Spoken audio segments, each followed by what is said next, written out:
الحمدللہ رب العالمین والصلاة والسلام علی سید الانبیاء والمرسلین اما بعد فاعوذ باللہ من الشیطان الرجیم بسم اللہ الرحمن الرحیم الصلاة والسلام علیکہ یا رسول اللہ وعلی آلکہ واصحابکہ یا حبیب اللہ۔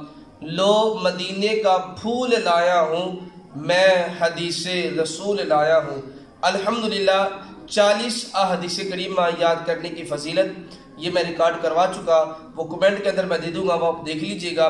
آج انشاءاللہ عزوجل 11ویں حدیث مبارکہ ہم سنیں گے جس کا عنوان ہے گناہوں کا کفارہ۔ حضرت سیدنا سخبرہ رضی اللہ تعالی عنہ سے مروی ہے، نبی پاک صاحب الولاق نبی آخر الزمان صلی اللہ علیہ وآلہ وسلم کا فرمان مغفرت نشان ہے، من طلب العلم کانا کفارا لما مضا۔ میرے آقا علیہ السلام نے فرمایا جو شخص علم طلب کرتا ہے تو یہ اس کے گزشتہ گناہوں کا کفارہ ہو جاتا ہے۔